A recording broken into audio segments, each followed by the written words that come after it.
Hello and welcome to another jungle video, and in this one we are going to be talking about two mistakes you junglers are making and how these missed decisions are affecting the entirety of your game plan. In essence, what you need to do in order to get better results now. And if that's a little bit too vague for you, the first thing I will cover will be what happens when you need to decide which camps you take. Now I don't mean the order, I mean in terms of before you reset, maybe you've got high level camps than the other ones, when is it okay to decide to finish a quadrant before resetting, and when should you decide to reset? The second thing will be very much to do with jungle anticipation and tendencies, and specifically how that actually starts at level 1, and then cascades to a victory for the better jungler. So as always, if you do enjoy these videos and you want to learn more about jungling, please consider subscribing. Don't forget to head to the Patreon below where I have a link to all my coaching VODs, as well as a secondary channel where I rant hysterical about all the junglers in the game. But without any further hesitation, let us begin.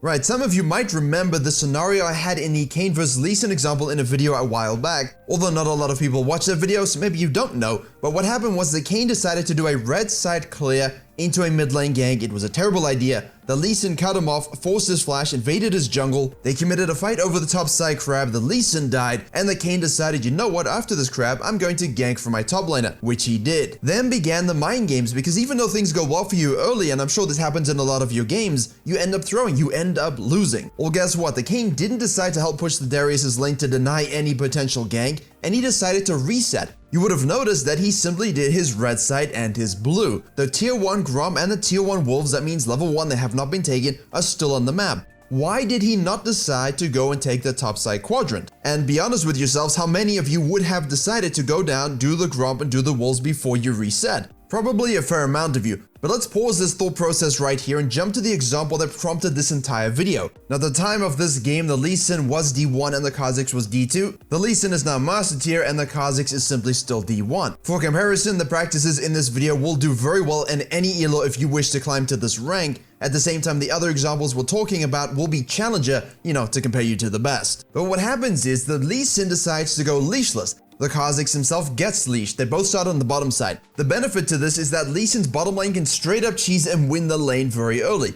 They can also perhaps just get level 2 Prio. They don't have to play this aggressive, but that is what they do. Kha'Zix then sequences upside, the Lee Sin sequences upside. Kha'Zix gets a nice reactive gank in the mid lane, paths down, gets an assist, forces a TP from the Aurelia, hits the plant to scout the Lee Sin, knowing that he most likely will be the top side of the jungle, and the Lee Sin now takes the crab, obviously a little slow given he didn't get a leash. He moves to gank top lane knowing that he is prior on the mid side, except the problem is he loses a bunch of his health and then moves into the tri-bush where we know the Kha'Zix is. So overall, you're thinking, well, this is absolutely great for the Kha'Zix. Nice mid lane rotation, still had tempo control over the 4 camp, managed to counter gank and kill the Lee Sin. Swish!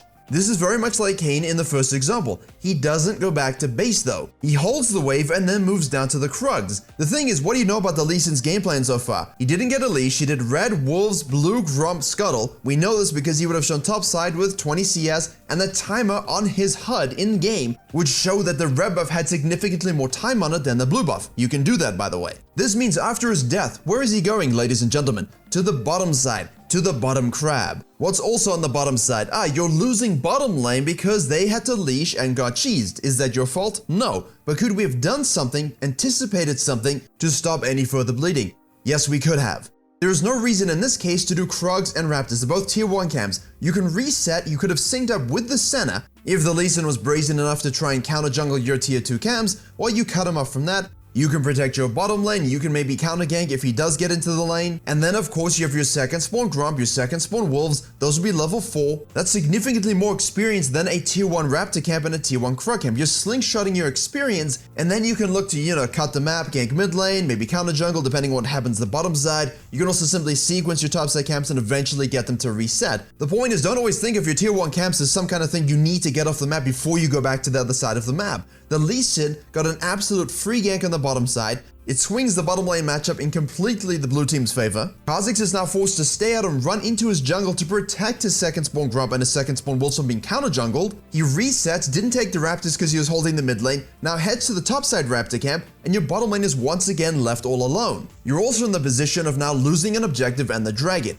By simply making an anticipation play and saying, you know what, these level 1 camps will still be here, I need to protect my level 4 camps, and I know Lee Sin's going to be bottom side, I'm gonna go cut him off, stop him making a play, and keep myself and my team as the win condition. By doing what he did, you actually just end up losing the bottom lane matchup even more so. You lose an objective, and yes, the Kha'Zix kills the Aurelia, the Lee Sin can't fight you, but what happens is he gets level 6, goes mid lane, gets a kill anyway on the Corki. He does gank the top lane and kill the Tryndamere, unfortunately doesn't, have any heads up play about the Kha'Zix and gets invaded and killed. The problem is it does another thing again. Yes, Kha'Zix doesn't take the Herald and he should have, but what happens afterwards is the Lee Sin goes straight from base, cuts off the bottom lane again, dives between two towers. You are about to look at a 5-bladed Kog'Maw Lulu. If we jump back to the Kayn game, look at this. He went back to base knowing that if Lee Sin resets out of the base and goes bottom side to that crab, yes, he'd be giving up his blue Raptors and Krugs, but he'd get his blue side camps tier 2, and if Kayn decided to stay out and do the Grump and Wolves, the Lee Sin could very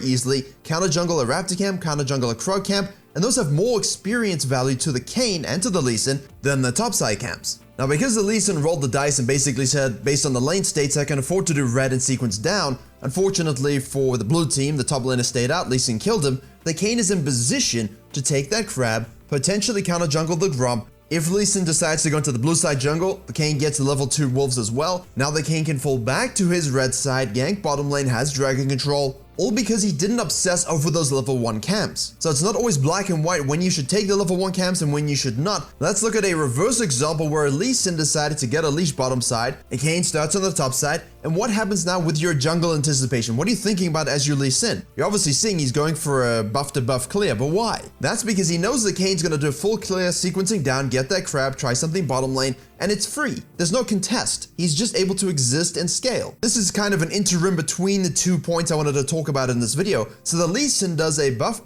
Grump, Wolves, Raptors, reverse clear into the crab, cutting off the Kayn, who was very slow, mind you. And now the Lee Sin is in prime position to gank the bottom lane. Fortunately for him, they won the coin flip anyway, but he's there regardless. Even if his bottom lane was losing, being pushed in, the Lee Sin would be there before the Kayn, despite the fact that the Kayn started topside. The Lee Sin had the anticipation, he cut off the Kayn and made a play. However now, unlike the Kha'Zix, he doesn't have to reset because he can simply afford himself the ability to take the level 1 Krugs. The Kayn will reset and look to do top crab. The Lee Sin wasn't too concerned about that because he had a little bit of Aurelia Prio in the top side, his Galley would be back in lane before the Azir, who would have to TP. And honestly, he's okay giving the top crab to the Kayn, provided he takes the Krugs, backs, and gets to the second spawn of the Grump in time, which he does. This decision is confirmed because the Kayn decided to stay out and kill the Ezreal, and now the Lee Sin has complete tempo control. The Gallo can move up and roam with him, they can gank top lane, they get to top crab. The map is his to control, and the Kayn just has to swoop and clear. He has no idea really where to go and get his action.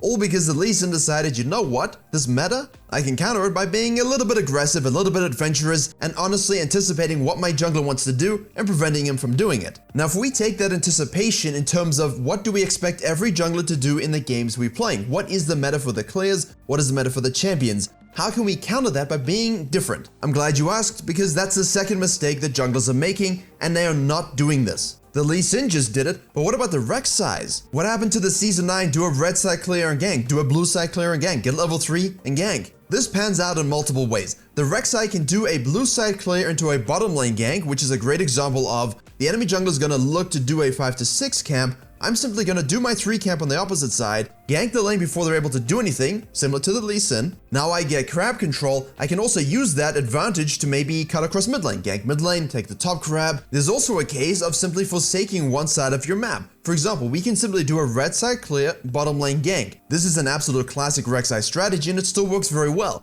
The difference is in the current meta, the 5 to 6 campus will not have enough time to say, whoa, Rek'Sai's bottom lane with 12 CS, she's gonna get the crab now. You're gonna try and take that top crab and maybe counter jungle the blue side, but you will not have time to do that. However, that is the inherent risk, so whether the enemy jungler takes your level 1 camps on the top side or not, once you've done your red side clear, your crab, maybe a double crab, a bottom lane gank, and you leave the base again, don't go to the blue side. You have chosen the ganking life, which means you cannot afford to focus time on level 1 camps at this moment. You need to slingshot your experience by taking the second spawn Krugs, by taking the second spawn Raptors, by repeat ganking the lane you decided to camp. This can be expertly done by also simply doing a red side clear into a top lane gank, and instead of falling back to your blue side, hopefully you celebrated with the demise of an enemy top laner. Perhaps you get 2 crabs, you cut off the enemy jungler, maybe you get a gank off the mid lane, You go back to base. Oh look, tier 2 Raptors, tier 2 Krugs, who cares about the blue side? This is an aggressive way of playing, but because you can basically decide how you want to do it, in terms of cutting off the enemy jungler clear, in terms of understanding the meta, this aggressive playstyle where you anticipate what the enemy jungler is going to do the unexpected so now they can't punish you in a way that they normally would. It's important, it's good, and Roy Demon here, ROI Demon, whatever you like, on EU West with Electric Rek'Sai does this so often, and used to, do these kind of Wolves Red Krugs clears into side lane gangs. This is a playstyle that he's had for seasons upon seasons. And yes, while the Graves and the Nidleys have this advantage in terms of fast clearing and jungle flow and moving around the map seamlessly, Rek'Sais just have this raw brutality to their jungling that has not been harnessed because people are not thinking outside the box about how they want to play the game and become better junglers. So there you have it, a little bit of a shorter video, but really, please think about when it's time to reset, when it's time to do tier 1 Krugs, what does the enemy jungler want to do? Don't let them exist for free. If you kill them topside because they're bad, why are you letting them get away with a free crab in a bottom lane gang? You know they're gonna do it, don't let them. If you know everyone's gonna be full clearing, why not try a 3-camp gang, get into action. Do a quadrant side clear into a gank, and then you know what, if they counter jungle your Grom, that's great for you, because when you eventually get to that side, oh look at this boosted experience for me. Thanks. But thank you very much for watching. Please do like, share, and comment if you did enjoy and learn something. I have a link to the Mobalytics overlay in the description below. Please click and download that if you wish to support the channel. Obviously, you would have seen the news that Alice is now part owner, so thank you to those of you who do end up actually using it. I hope you enjoy and it helps your gameplay. Best of luck keeping those beards smooth and fresh, and as always, I will see you all in the next tutorial.